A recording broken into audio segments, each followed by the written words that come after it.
Okay, it's recording. Okay. I'm Jason. I'm a programmer for Fazbear Entertainment. I got recently transferred to the Pizzaplex, but, I've documented some strange things in the code of the systems, and even the animatronics, strings of glitching code, unknown encrypted programs. Freddy even has a consistent stream of GGY in him. The higher-ups have refused to listen to anything I tell them. It's like everything is normal. So, I'm documenting it. What?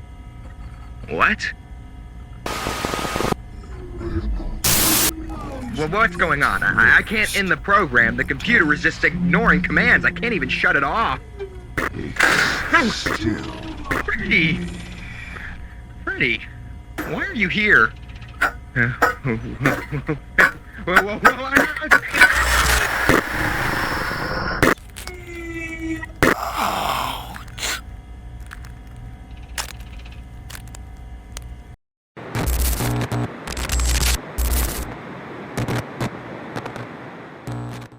If you've been closely following the new storyline of the Steelworld games, you would probably agree that Glitchtrap has been a roller coaster of a character.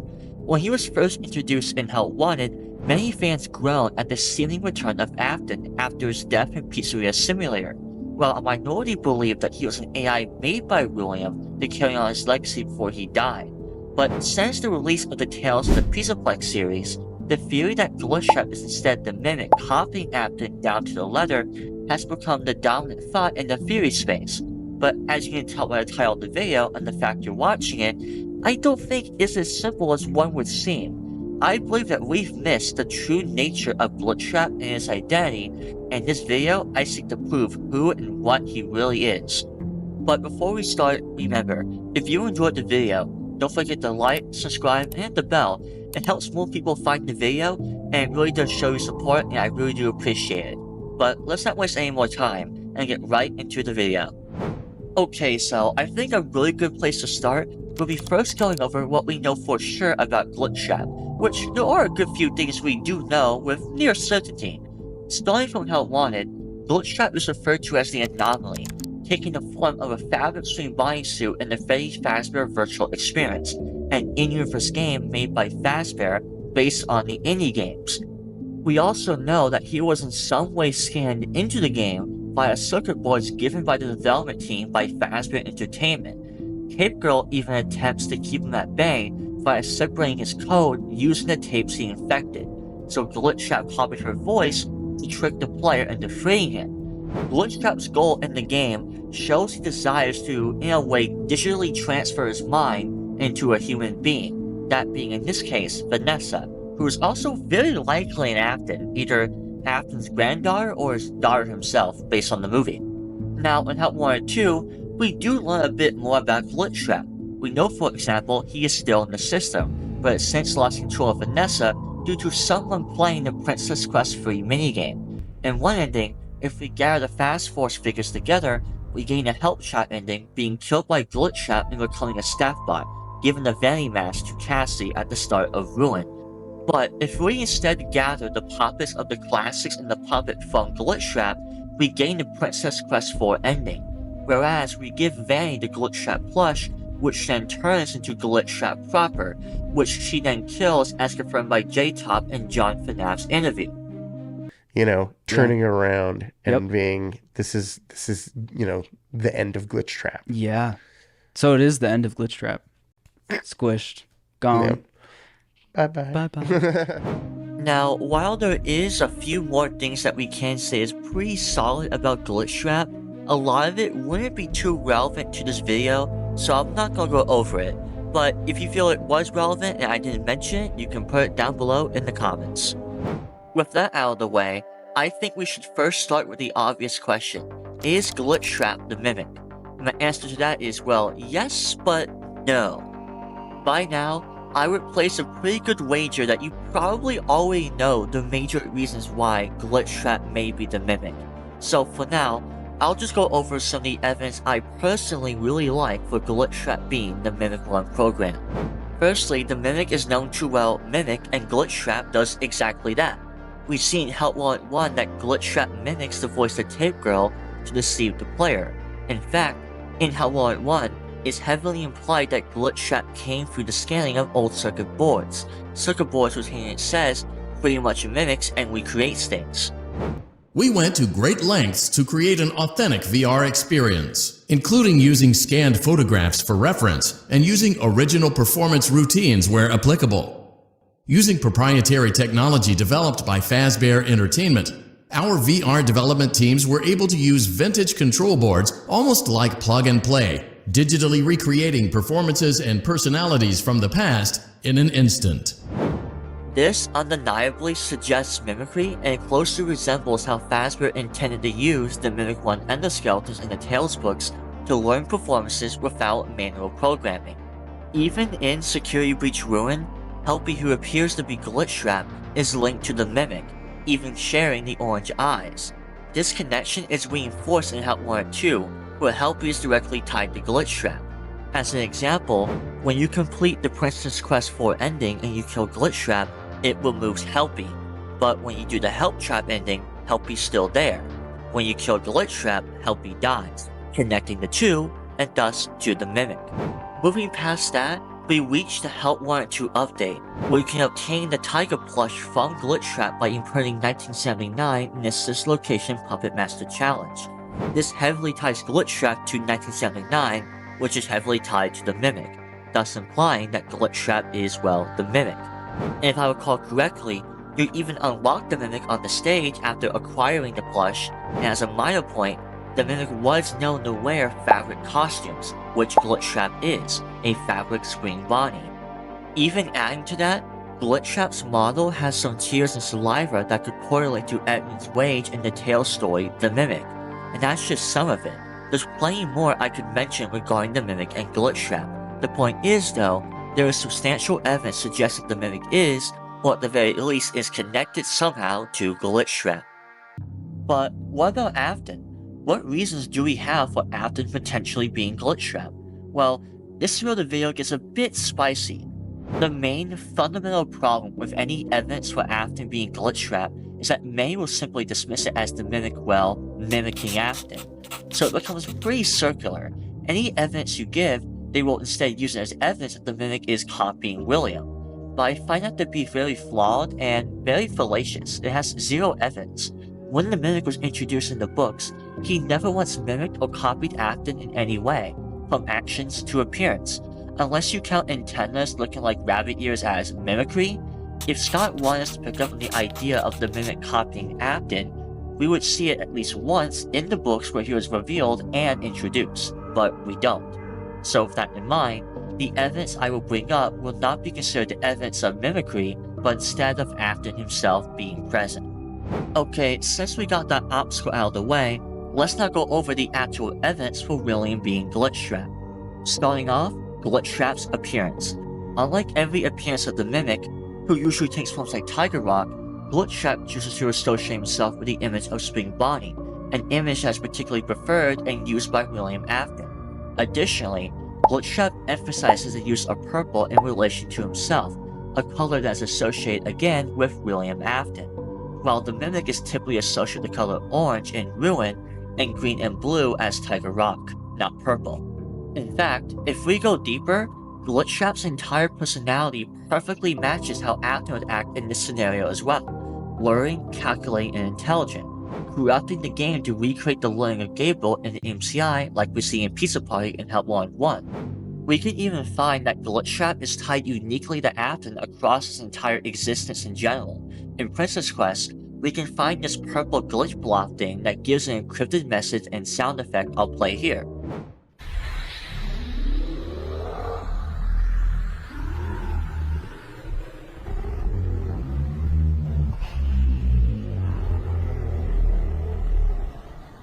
When one translates the message, it gives you, "I always come back, let me out." Something that would only really match William, as it doesn't make any sense for, well, the Mimic.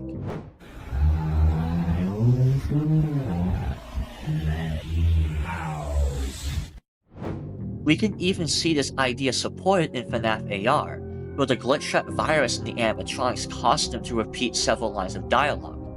Let's see how many times you can be pulled apart and put back together again. I am here to claim what is left of you.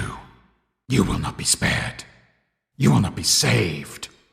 As you can tell here, these voice lines are directly from characters in UCN. I'll play those lines as well. Let's see how many times you can be pulled apart. You will not be spared. You will not be saved. I'm here to claim what is left of you. This would only be possible if the Glitchtrap virus knows about UCN, so we got two choices here. Either UCN is also an indie game in-universe and the Mimic stole it from there, or it's just William himself giving the lines to the animatronics.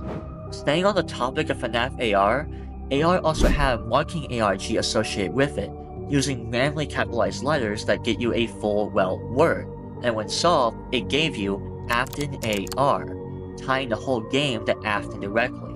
There would also be a pretty big stretch to pin this on the Mimic, as it would be pretty much an assumption that we're being intentionally misled by the marking, making solving the ARG pointless.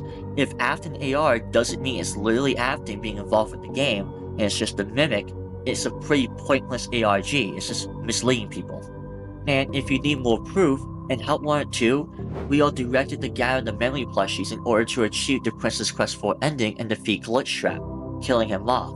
And we know from the game and Vanessa's cut dialogue that these plushies are memories of the past, memories of Afton in particular, specifically the MCI victims and Charlie, his main murder victims in the original games. This would make no sense if it was just the Mimic, as we have no indication the Mimic knows about these memories or has any reason or means of recreating them. Now, while that isn't all the potential evidence I could bring up, I think you do get the point, but I do want to move on to the sponsor of today's video, Fazbear Entertainment. Before we move on, Fazbear Entertainment is a special mandatory company-wide notice. Please get out your notes as you will be tested in the future, and anything below 100% will result in immediate termination. And as always, remember to smile. You are the face of Freddy Fazbear's Pizza.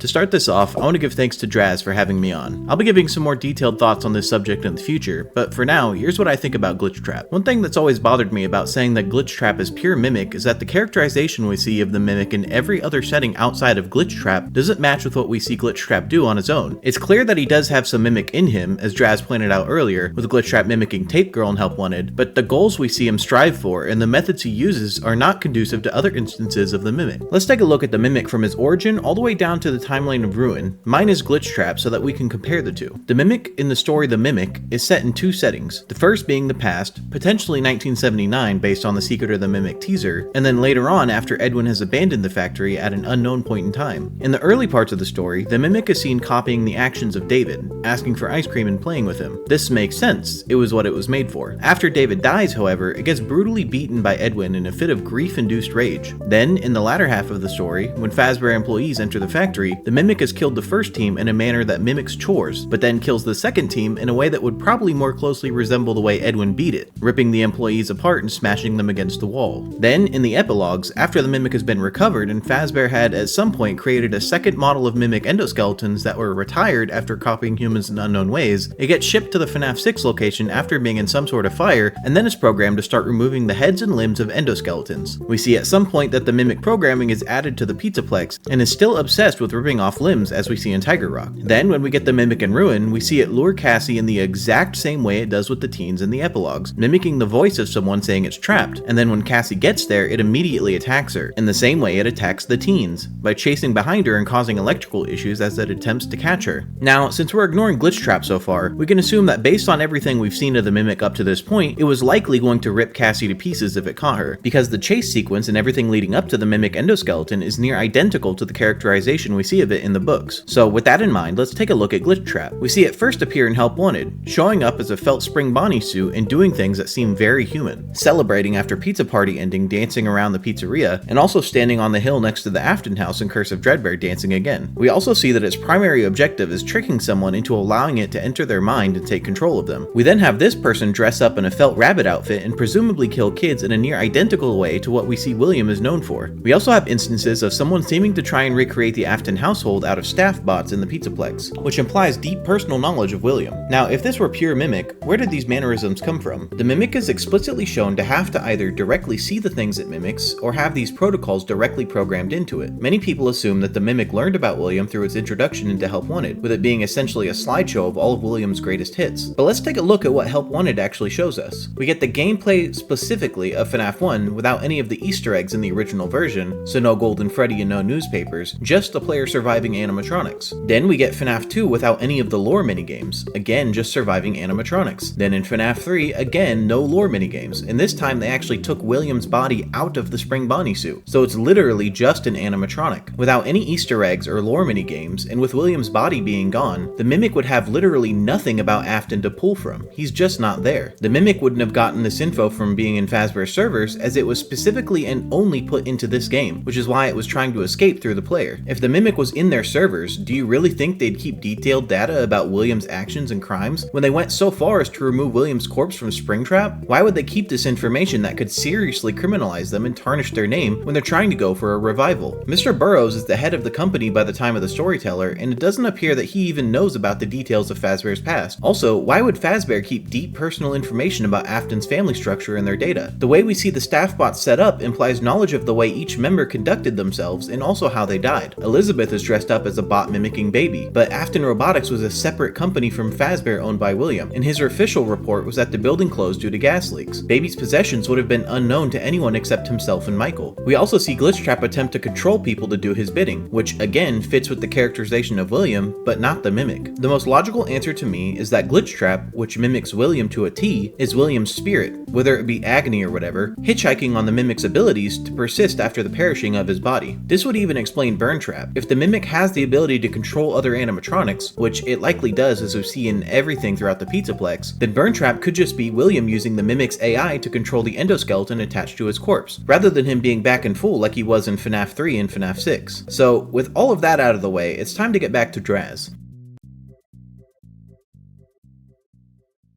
This is the end of the mandatory company-wide notice. While we may be leaving for now, we'll be returning you back to your host, so enjoy your stay. Remember, you will be tested, so once you finish this video, report back to Fazbear Entertainment to clock in. And as always, remember to smile. You are the face of Freddy Fazbear's Pizza.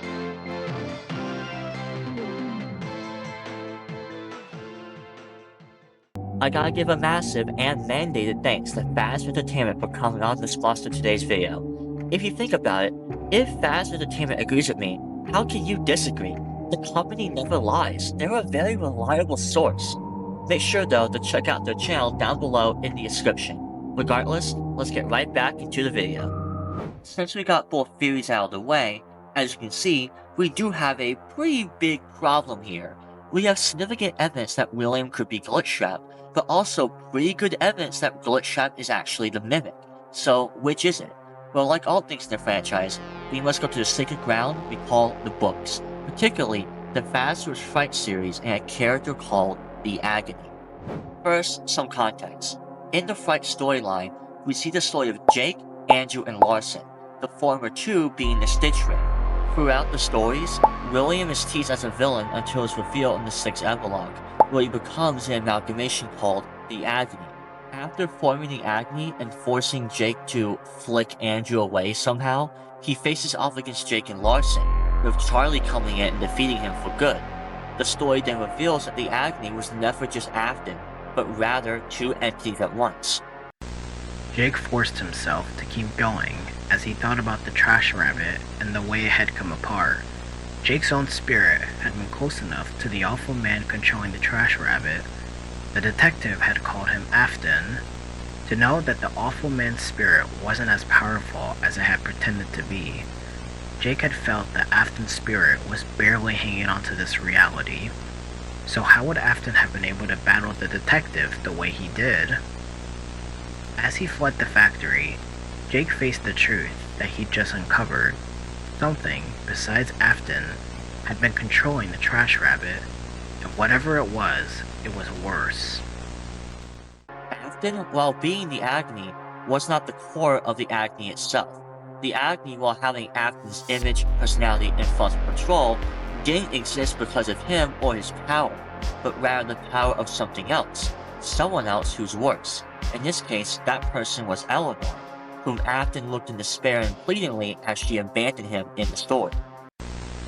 Larson turned to see what Afton was looking at, and he saw what appeared to be a female-shaped metal endoskeleton disappearing into a vent opening. It seemed to be the same endoskeleton he'd seen before. Larson frowned. He returned his gaze to Afton, and he saw the plea dissolve into despair.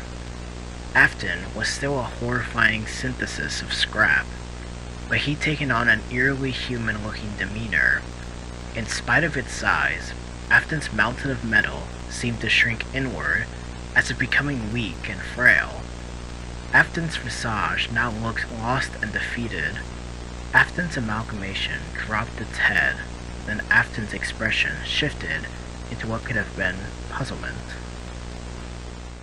Now, you may be asking, how does this solve Glitchtrap? Well, I believe this is a direct parallel to Glitchtrap himself. Yes, the P word, parallel. Remember, according to the Ultimate Guide, Frights is also meant to see new things to come, helping us resolve not just old mysteries, but help us understand or have an idea of what's coming in the future. So this concept being here can very easily apply to the games in some way. Think about it. The progression is nearly identical. Just like in Frights, Glitchtrap was introduced and seemed to be the return to Afton. He takes his image and persona, being the prime villain of the initial part of the new story, like the Agony in Frights and Frights in general.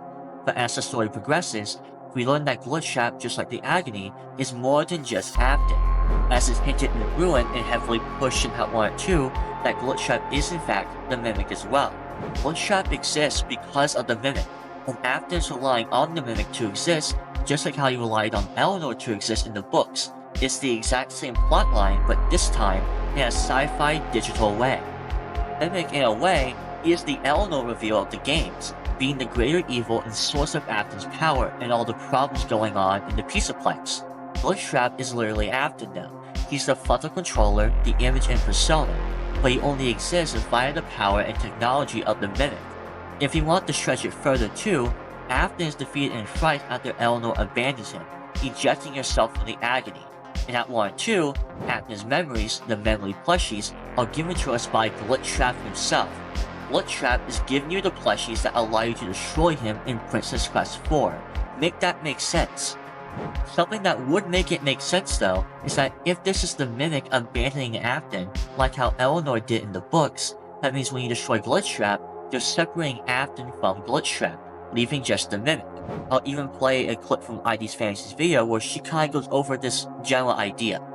Exactly the same thing. If we go back to the cut lines I mentioned, one of them says, it's using you to finish where she left off, only a small piece of his code remains, before the next set of lines starts talking about how it is bound to the past and you need to find its memories. One thing I'd like to note here is the distinction between it and his. It is used for the one using the player, and the one who is bound to the past through memories. With Glitchtrap appearing all over the place and being the one holding the memory plushies, I think that it is Glitchtrap. Meanwhile, the term his is used to refer to a piece of code belonging to someone. With Glitchtrap's visual appearance and the context of the virus being present in Help Wanted due to old circuit boards being scanned for pathfinding, I think that his code refers to the portion of William's code that attached itself to the rest, creating Glitchtrap as we know it. It is Glitchtrap, and it only has a small portion of William's code, keeping it that way. If you want to hear more on that general idea, I suggest watching ID's Fantasy's video on Help Wanted 2. It's really good, I'll have it linked down below in the description. Regardless, the concept of the Agony, I believe, nearly perfectly matches Glitchtrap in the games, being a foreshadowing of what later came. Okay, so since the video was getting a bit long, we're going to cut down a bit and go straight to summarizing the theory. Now, what is the summary of the theory? Well, Glitchtrap is a digital version of the Agony from Frights, being a hybrid of Afton and the Mimic. with the face, image, and persona of Glitchtrap being Afton, but its power and its ability to exist, the reason it exists is because of the Mimic. Afton is relying on him to persist as Glitchtrap, and in Help Wanted 2, the Mimic abandons Afton, with Glitchtrap being killed, leaving only the Mimic virus remaining. Now, to be fair, this does leave open a few good questions. Firstly, is Afton still around? Yes, I do believe so, as I do believe he is Burntrap and continues to live on as him. Regarding Burntrap, as you saw, I didn't really address him much in this video, and that's fully intentional. I think Burntrap deserves his own video, as I have more ideas with Afton in the new games and storyline I think have a lot of potential. That means I will go over Burntrap once I make a big video on Afton's grand plan in the new games and what I expect to be revealed in the sequel to Ruin. Until then, this is why I believe Glitchtrap is both Mimic and Afton. With all that said, that's the video. I hope you all enjoyed it, and if you did, make sure to boost in the algorithm by liking the video and leave a comment down below with your thoughts and your theories. And if you somehow enjoy my nerd yapping, maybe subscribe as well. Secret the Mimic is coming out very soon in a couple weeks, and I'll likely focus on that once it drops. So keep watch, and see you next time.